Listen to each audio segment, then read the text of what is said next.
What is burnout? It's the mental, emotional, physical toll that it probably takes on a kid. Do you think certain sports lend themselves to burnout more than other sports? Talk about tennis and golf. I would think those are the two most burnout sports. Let's be honest. Every expert out there is against specialization 100%. at early ages. Well, Serena Williams, Bryce Well, Harper, sure. and it's like there's always going to be those kids. What we're talking to here is the 95%. There's a number of things that contribute to causing burnout. Just frequent injuries. Your boys dealt with this so much. My son dealt with this with his shoulder. It does get to the point where I think if you continue to structure everything, kids just don't feel like they have this break. there's a mental health aspect to this. Their mental health may not benefit from them specializing. We've got a sports culture today that the pressure is building and building and building from the time they're 8 or 9 Higher years than old. it's ever been. How can you as a parent come along and help your kid? Before we get to the podcast, if you have middle school or high school kids that play sports and you don't want to fundraise like me, we got you covered. My buddy Chris Carneal owns Booster. Chris? We help schools and sports teams raise funds in a super fun and engaging way. In fact, the last 22 years, we've raised $750 million, and we can't wait to help you. Choose booster.com. Back with Pure Athlete, I'm Jeff, along with Britt and Brad. Guys, how we doing? We're doing good, man. A lot of stuff going on. Fun time of the year. It is, man. We got, as we're doing this today, which we got a great topic for you. I think will be get a lot of different dialogue, which I think will be good. Hopefully some good feedback. But you got the Braves and Mets doing a crazy doubleheader on Monday. A lot of postseason implications. So that should be fun. I will be in Cleveland starting Saturday night. So I'll have the Guardians versus either the Astros or the Tigers. Then you're doing AL all the Then way I'll through. be the ALCS, so either in New York, Baltimore. You never know how all that works out, but yeah. it should be. It's always a fun time of year. It's my favorite time. You got that, of course, college football. That Georgia-Alabama game, holy smokes! Oh, gosh, you Unbelievable. had Georgia-Alabama game, the Virginia Tech, Miami game, just some crazy stuff going on, which, I mean, you can't. That's why college football is so great, is that all the planning, all the preparation, they're still 20-year-old kids. And they're going to do crazy things, but just amazing, amazing games. I think just, we've seen, if there's one thing I think with Kirby, with Georgia, you could always say, never have been unprepared. With Saban, I mean, they looked shell-shocked after the first 17 minutes. Yeah, I mean, I was sitting there, and, my wife went to Georgia, and she actually said, let's turn the Braves-Royals on. And I was like, come again?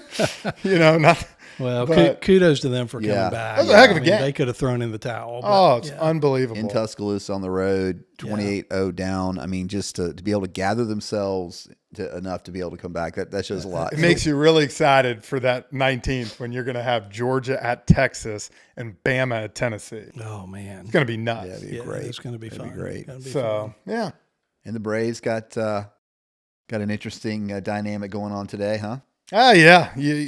What you want is you win the first game, and the second game, you can, for some of those guys, drink champagne in the dugout and celebrate. But, Yeah. they're going to have to hurry. They're going to have to get on a plane if they win one of these two and go out to San Diego. But I'll tell you what, starting pitching has lined up for them. And that's why, honestly, when you look at this doubleheader, I think it'll be a split because whoever wins first game, that second game, I don't think a lot of guys will play. No pitchers that you're pitching in the wild card game will pitch. Yeah.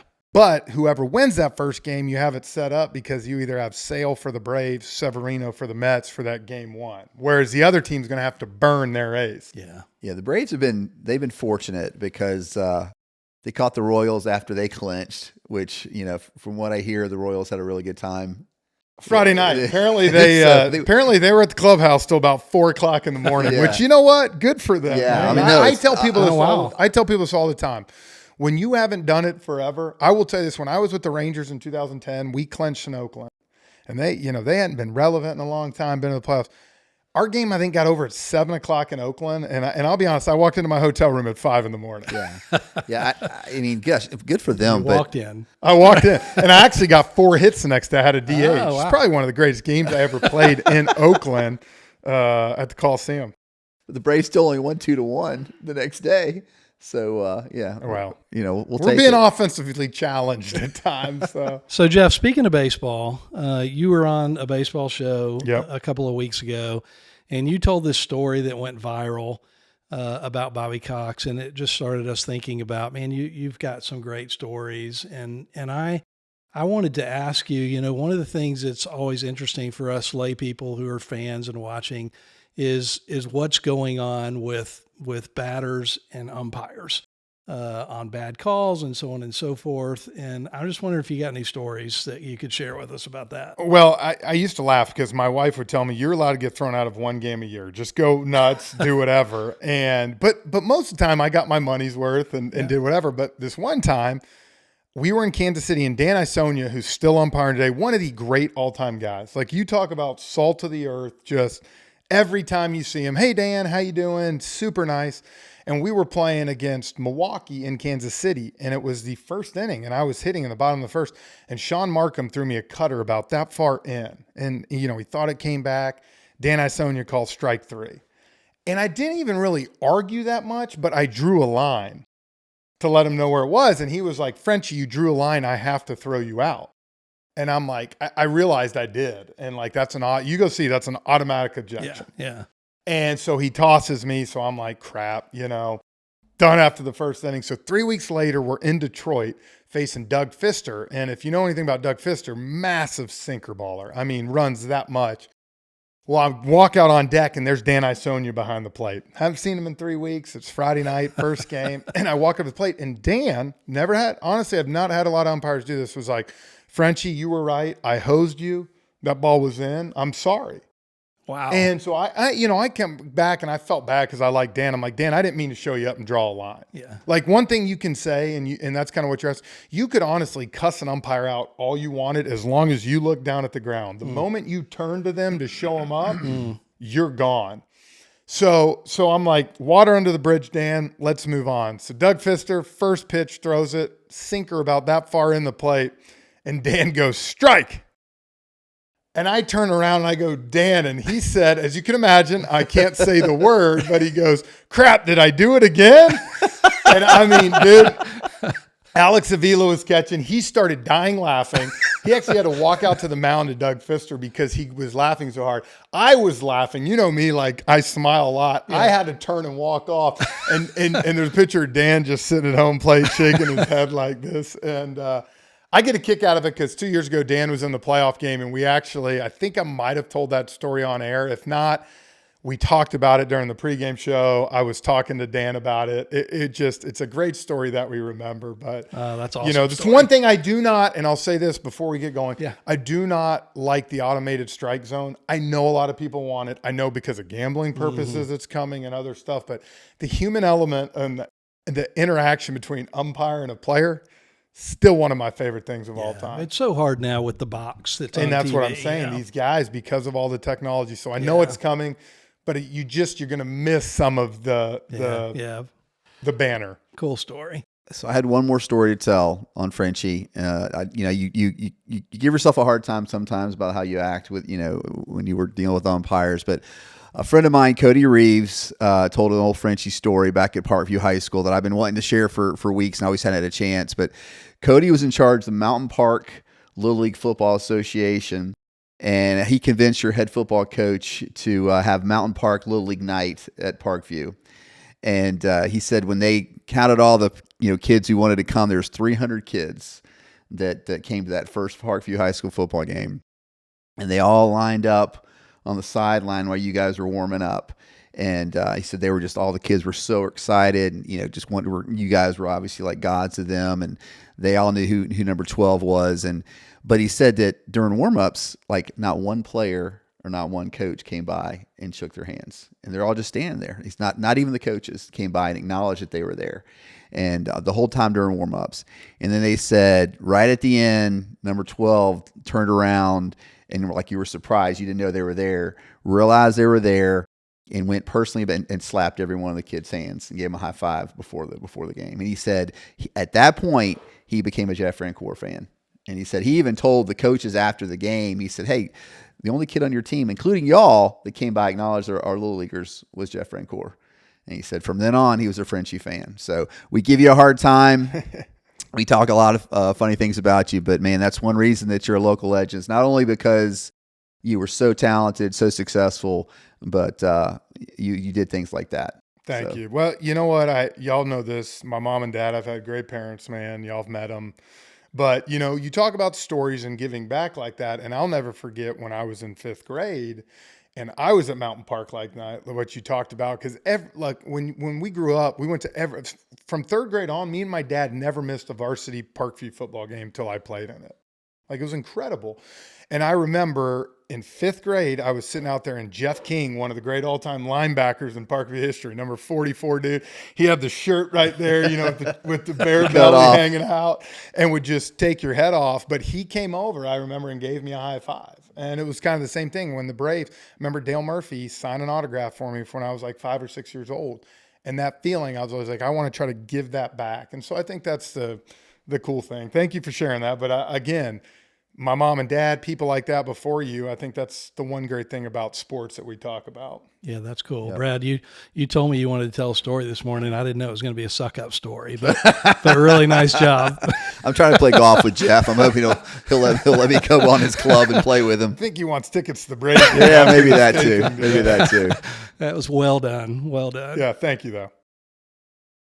So sorry, I know we digress. Yeah, we're gonna. Let's jump to it. Yeah, we don't have a great segue into this topic, but go ahead. Well, take it from here. Yeah, I mean, we're excited about this topic, as you said, because this is a topic that's relevant to everybody in our audience.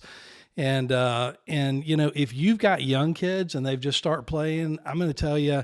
You may be thinking, oh, this will never happen to me, but burnout is one of these things that is happening, can be happening all along, and you don't know it's happening until it's fully cooked.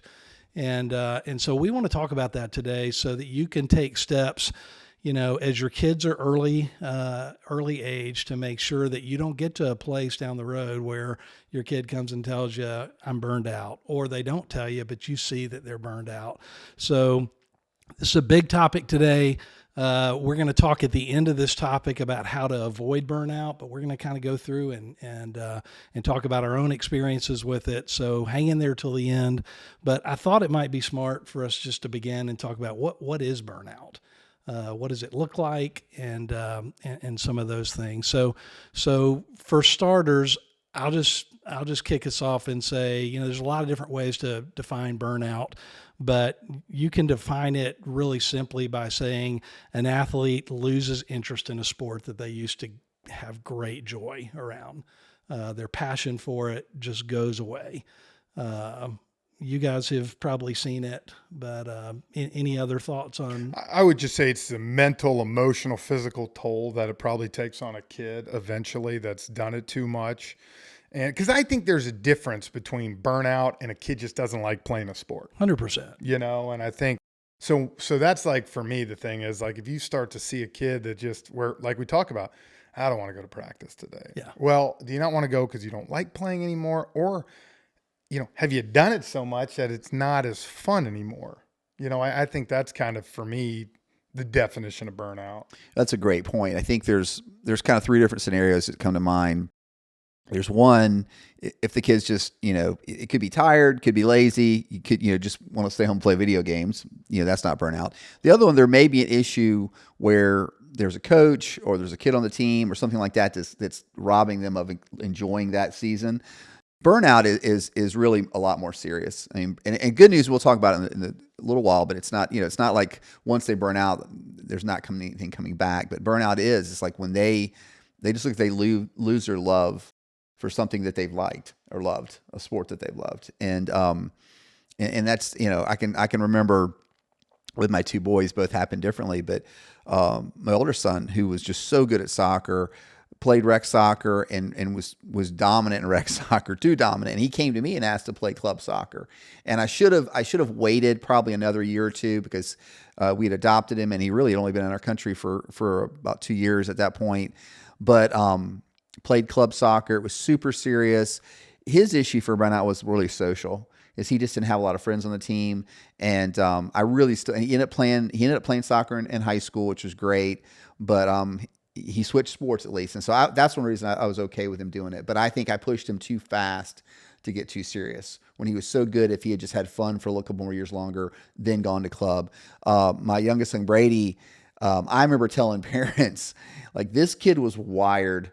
His first word was outside. I mean, that was his very first word because he just hated, he was always moving. He loved balls. And I remember saying, if this kid gets burned out, it's totally on me. Because he was wired to love sports. Put him on a team, a baseball team at a certain point that was just wasn't any fun. It was too serious. It was, the coaches were fine, but it was hyper competitive. Everything, it felt like every game meant you were getting paid for it. And it was close. He didn't say anything, but I think if I switched teams the next year, but if I'd kept on that team, he would have burned out of baseball. And I think about what Mark DeRosa, I thought, one of our great guests we've had on here. Remember when he said, and I use this probably more than anything, maybe the puberty line where we talk about kids developing, but this where there's a team for every kid. You just have to find it. And that's a perfect example. I played on the best travel team in Atlanta at 12 years old. I didn't burn out, but I've told the story. My dad pulled me off. It was not a good situation. And 13 years old, I played with all my buddies that I played with in high school. Now, we got smoked in a lot of tournaments, but I was having more fun because I was playing with my buddies.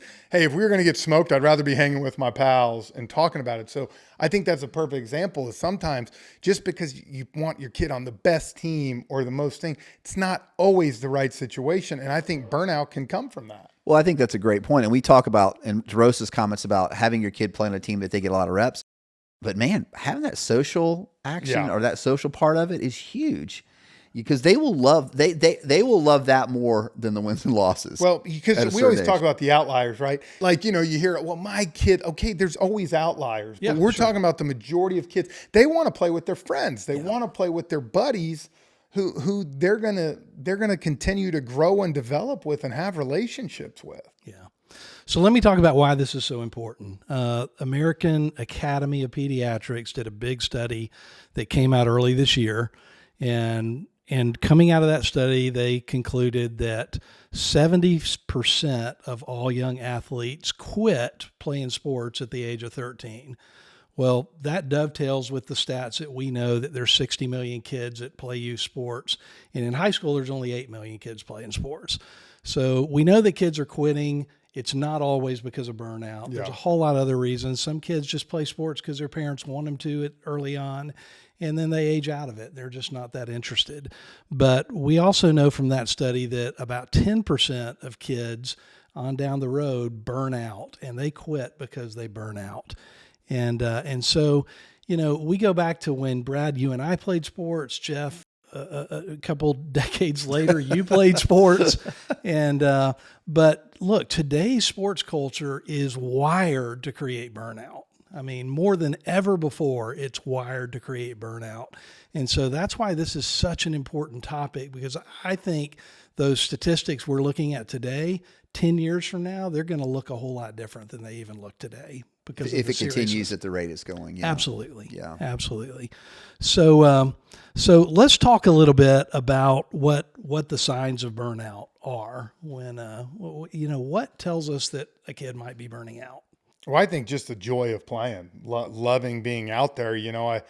I've said it with Braden, my other. I don't think this was burnout. He, just didn't want to play baseball at a young age, but he would come home from school, zero desire to go to baseball practice. Where then I had lacrosse practice. He's got his bag laid out, his water poured, which what 7-year-old, usually we're making the water, but he was ready to go. And that was clear. At that time, not burnout, because he wasn't playing baseball enough. But I think those are signs as the kids get older to watch. Is my kid coming home with that same enthusiasm to go out? Now, look, we're all going to have our bad days, right? I don't care who you are. There's going to be days you don't want to work out. You don't want to practice. There's days we don't want to go to work. We don't want to do. But when it keeps becoming an everyday thing, I think then you're in trouble. Yeah, I think there's a difference between, you need to watch your kid. You need to watch your kid. A lot of times they're going to be tired from staying up late, spending the night party, or they're going to be staying up late for doing homework, and then they may not be as excited about going to practice. But watch them at practice. Watch them at the games. Once they get there, typically they're going to have a good time. If you're watching them play and they're not having a good time, and they don't look like they're having any joy at a game, then I think that's a sign of burnout. And I also think you need to watch them when they're not at practice or not at games at home. If they're not enjoying basketball practice or basketball tournaments, but you see them at home and they're always playing basketball with their buddies, they're more burned out of the situation than the sport. If it robs them where they're not even playing basketball at home in their driveway or playing with their buddies, then you have a more serious case of burnout probably. Yeah, usually it happens with older kids. I mean, Jeff, to your point, your 7-year-old, it may just be that they don't have a passion for the sport. And that's different than burnout. Burnout usually is a result of kids who have been very passionate about a sport and they've been all in and they've been doing everything, to get better and better at that sport over a long period of time. And all of a sudden, they just start losing passion, losing enthusiasm, losing that joy that we just talked about. Yeah, I also think that's why we preach multiple sports. Yeah.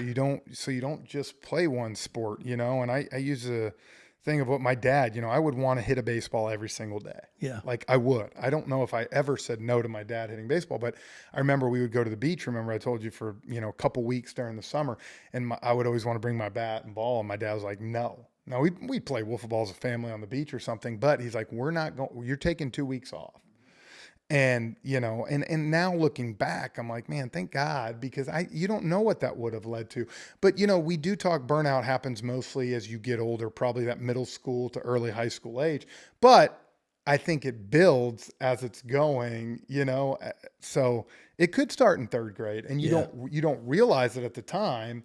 But as if it keeps building, all of a sudden, boom, it could happen. Well, it depends on the sport too. Gymnastics could happen really easy. You're right. Because they're just grinding from 6 years old. Yep. Yeah, I think one of our guests talked about that girls seem to suffer burnout more than boys do. And it may just be because of certain sports, or maybe that they mature faster and they maybe start thinking this is not for me. But I think that it's one of those things that it shouldn't happen to younger kids.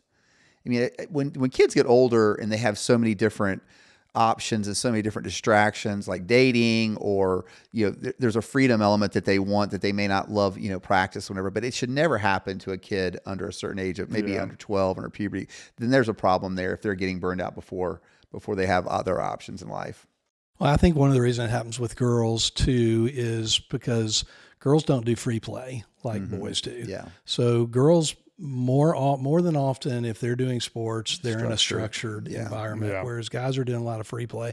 And we'll talk about that as we talk about how do you mitigate the risk, and free play is a big piece of that. And I think guys just, from even my own experiences with my 2 oldest, one's obviously a girl, she's 11, one's a boy, he's 8. Braden, my 8-year-old, dude, he can make friends with anybody. Yeah. Like, I feel like you could put 12 random guys. Girls, it takes longer to develop those relationships. And I think that's the thing you talked about, like playing. I know with Emma Kate, my 11-year-old, if I put her on a travel team where she didn't really know, she would not thrive. Yeah. Like, I completely know that. She needs to be with some people she enjoys playing with. Yeah. Yeah. Brad, similar to your story, my 2 boys, I mean, again, my girls played rec sports and they kind of moved into theater and stuff like that later on. My boys were all in on sports. They both burned out. And one of them didn't burn out until, playing in college. And he and I talked about this a lot this weekend leading up to this.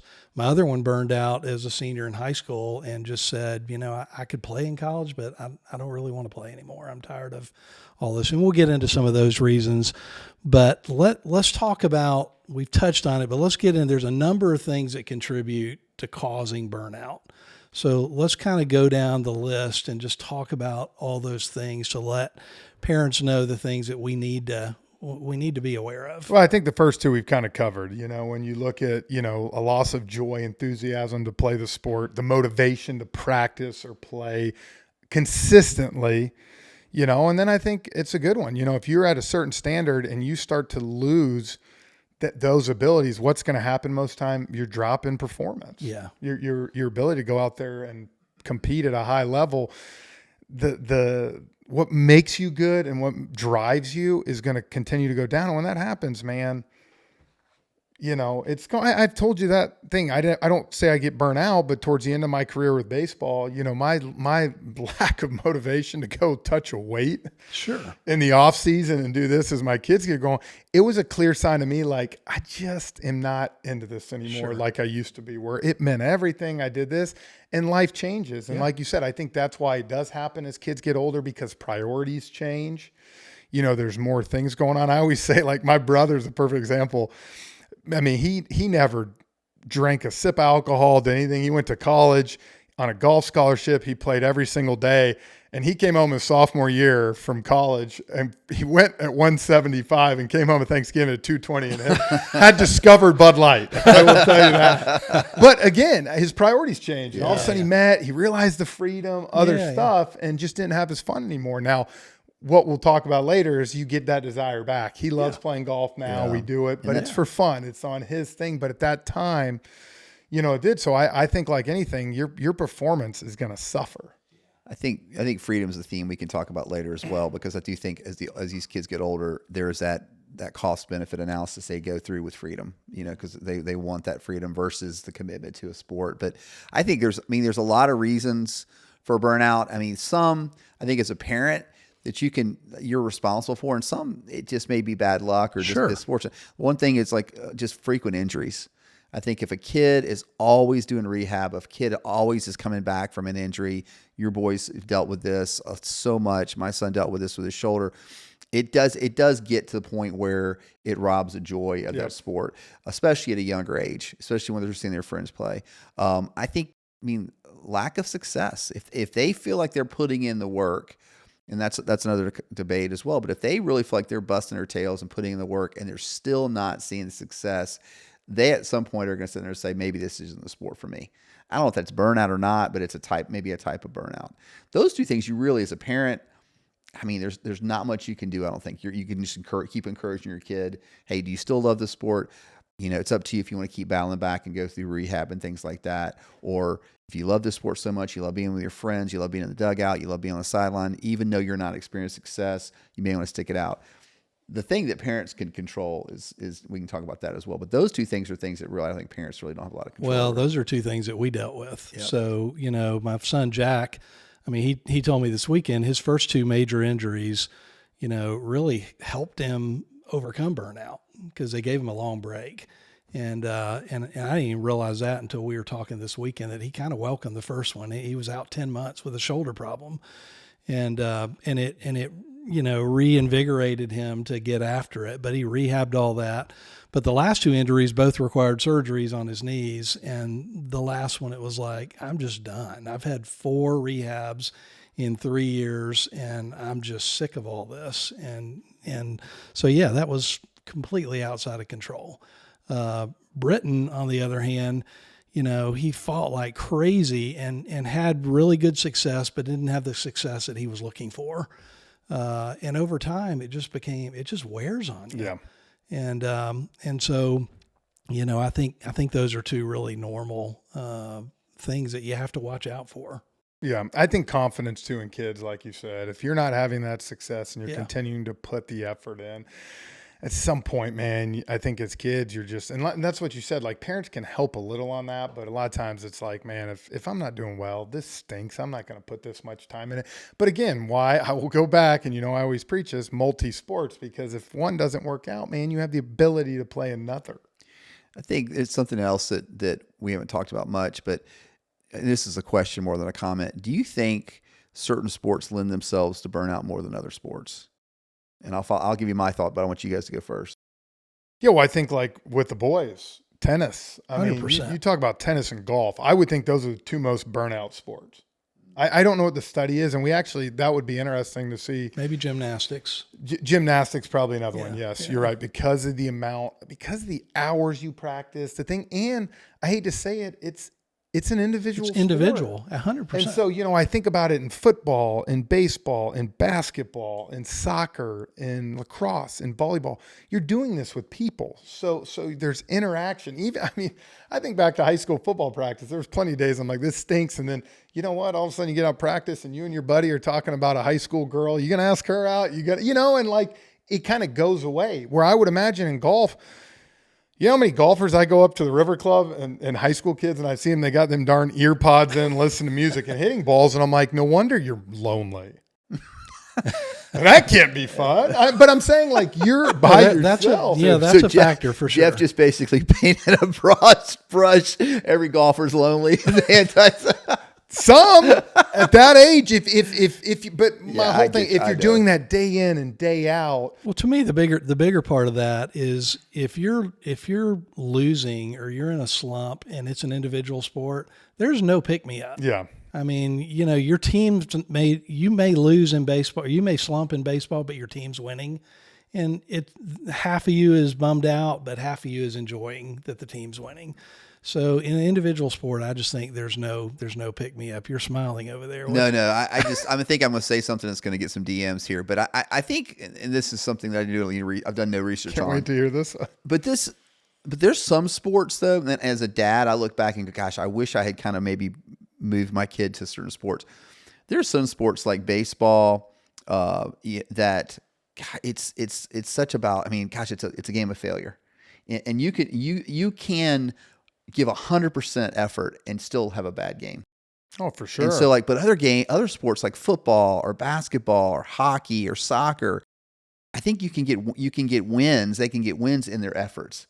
Like there's not a score every single thing. You could be a linebacker. Yeah, they're gonna maybe tally how many tackles you got, but you can give 100% effort and count it as a win. Yeah. You don't watch many football games and can truly say, like, maybe the quarterback, yes, but outside of him, that's like, man, that guy blew that game today. And whereas in baseball, you see starting pitcher go, that guy gave the game away. But I'm saying, like, as a parent though, like you can go home after a game with a kid who's playing, like, who played basketball, and they may not score a single point, but they got like 6 rebounds, they played great defense, they dove on the ball, they got floor burns, and you're like, dude, you had a great game. You may have been off shooting that night. Like in certain sports, like maybe tennis, like you said, every point, I mean, you could hustle all you want, but if you're just off that day and you're not hitting in the lines, it's a rough day. But I think, again, I will say this, that's why I think playing at least two sports or not is big, because I think back to when I was little, man, football would get done, you go into basketball. So for 3 months, dude, I thought I was going to be Michael Jordan. I thought I was going to be Scottie Pippen. And then it was like that ended at the end of February, and now it's time to go be Chipper Jones, Andrew Jones. And so you keep getting to do it, where I think, when you do something year round, man, even if you do 10 months and take 2 months off, that's still a lot to ask every single year for a kid. Yeah. I mean, let's be honest. Every expert out there is against specialization 100% at early ages. And again, it's because of this and because of injuries. And I love, you're going to get the guy, Serena Williams, Bryce Harper, sure. And it's like, there's always going to be those kids.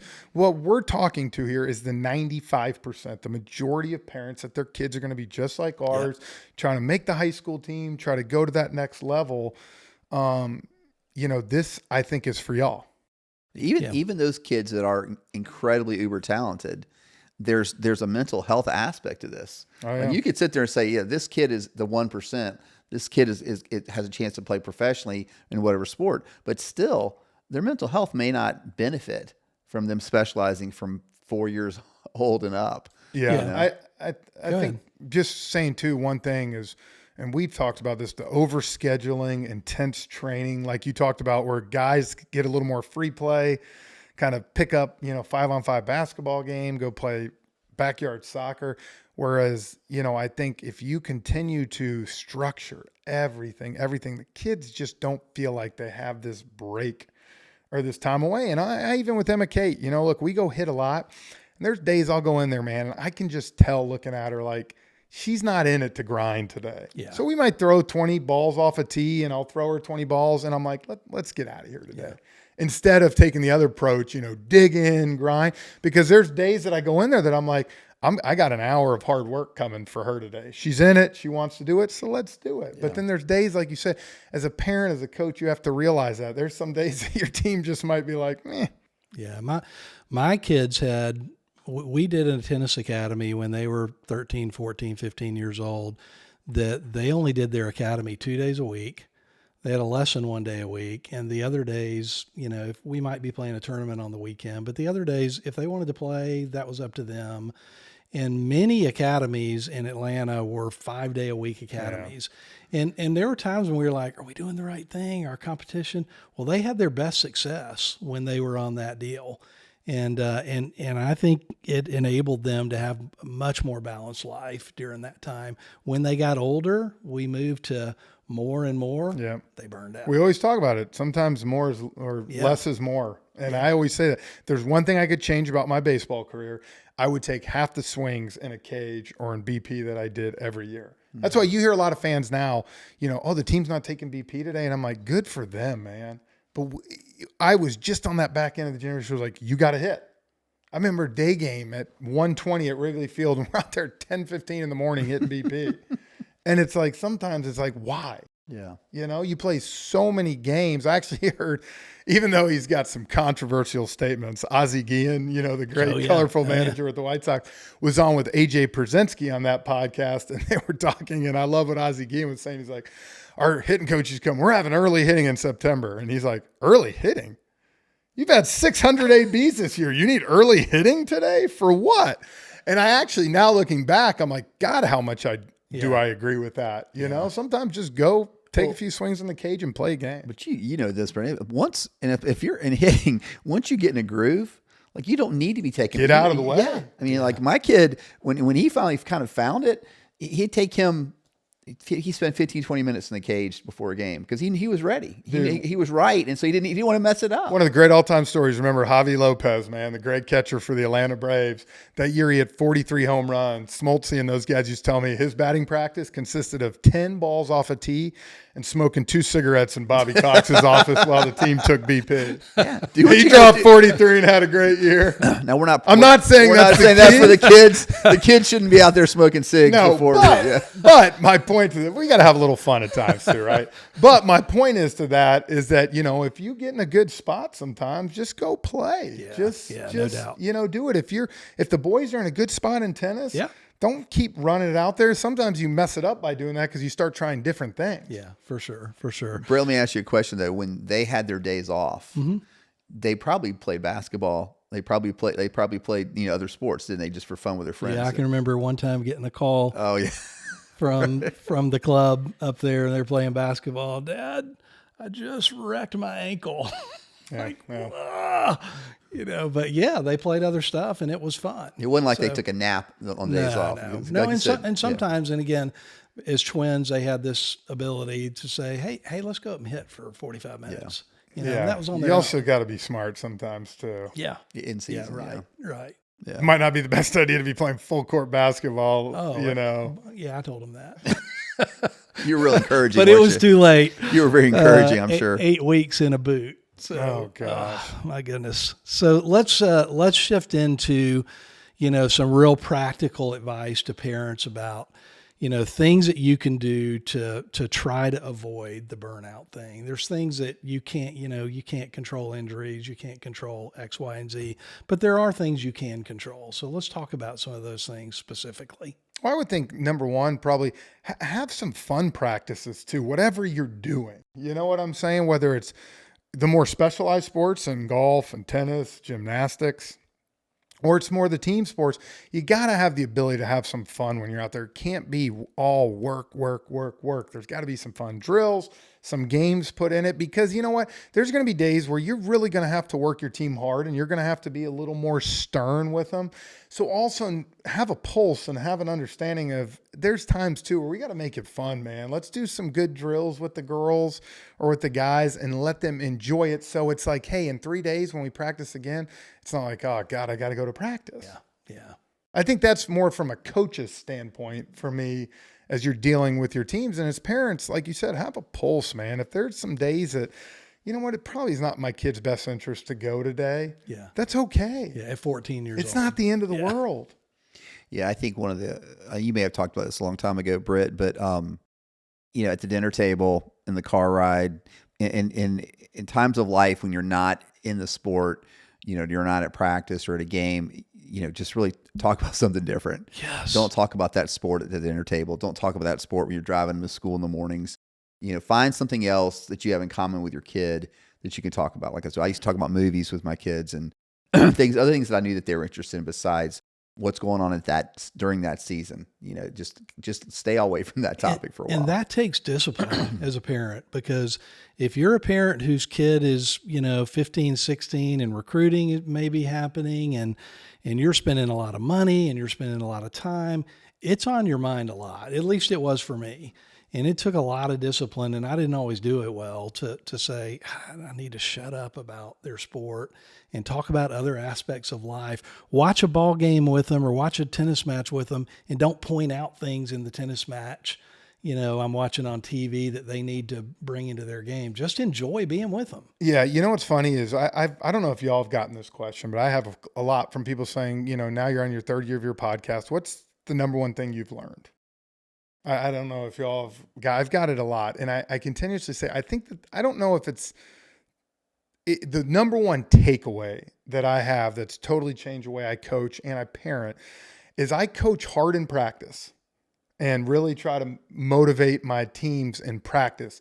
Work hard on correcting the mistakes in practice. But I've realized more than anything, when you get into that game, they need positivity, man. Yeah. And I thought it was none other on display. If y'all saw the other night, look, we watch UGA football for a long time. We've heard many of Kirby's chew outs, his halftime speeches. We've heard his pregame. Don't let your kids listen to all of them. Yeah. But you know what?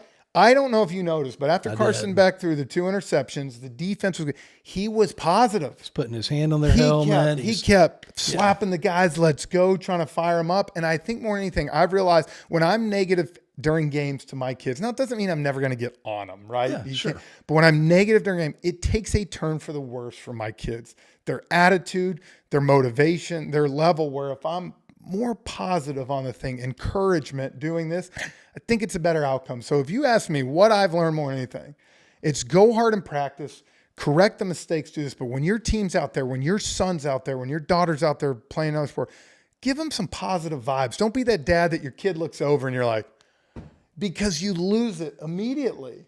Yeah. One of our coaches talks about that he's tough when it comes to effort. So like for basketball, he's especially hard when they're playing defense because he wants them to really, really give 100% effort. But when they're on offense, he wants them to be relaxed. He wants them to get in the flow, not be tight. But yeah, I'm gonna get on about effort, and I think that's a great piece of advice for parents as well. I mean, you can admonish your kid if you feel like they're not giving the best effort. But sometimes, I mean, they can't control the outcome of some things. Yep. They just may have an off day, and that's where you need to be positive. You should be positive all the time as a parent, but coaches have to kind of be hard sometimes. But I think we talk about, and just kind of wrapping my part up to burnout too, if kids are constantly seeing their parents do that or coaches do that, it's going to come to a point, I don't want to play anymore. I don't want to put up with this. Yeah.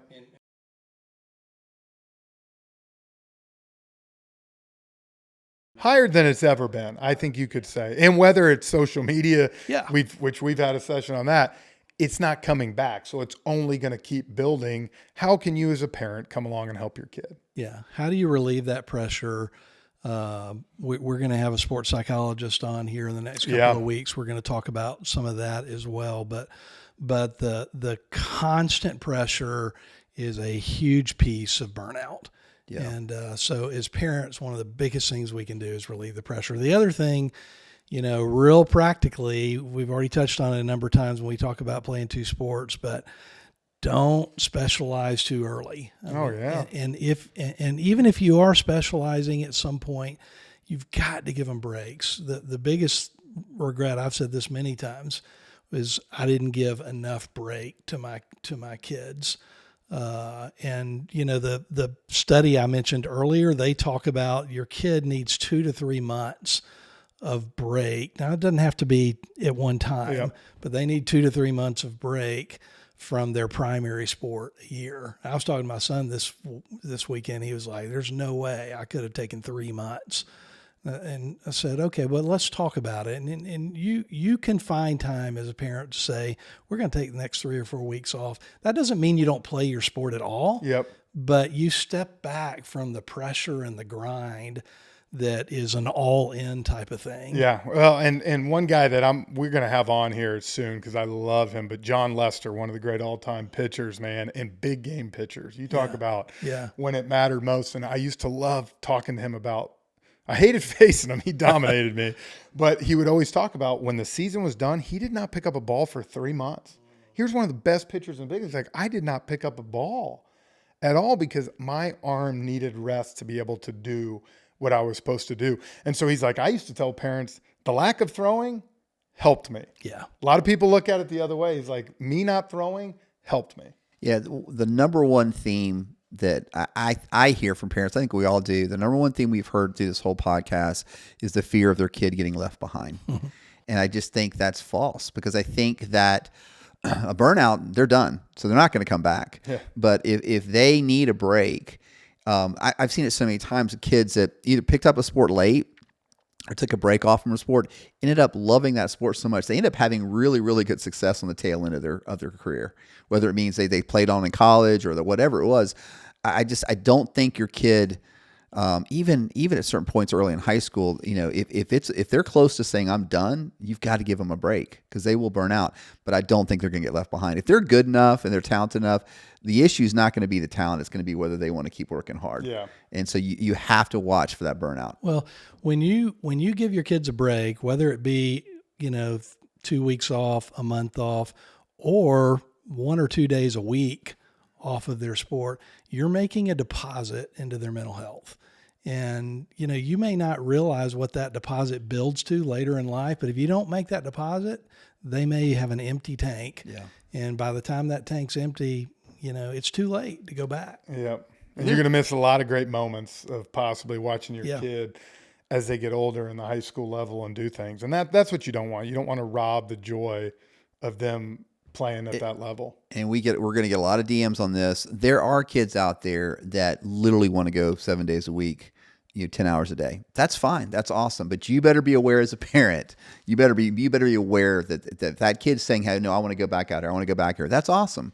But if they're not, you should be the one pushing them. If the kid has got that personality where they want to do it, even then I would still try to hold them back some because it's not going to last. I agree with you. I don't think hold them back. So we get a lot of this, and this is kind of more the DM I'm talking about, is my kid wants to play every day and they've not had a problem. And I'm like, great. I'm glad they haven't yet, but it could encounter that problem as it comes. And that's why I remember golf was the first sport I ever played.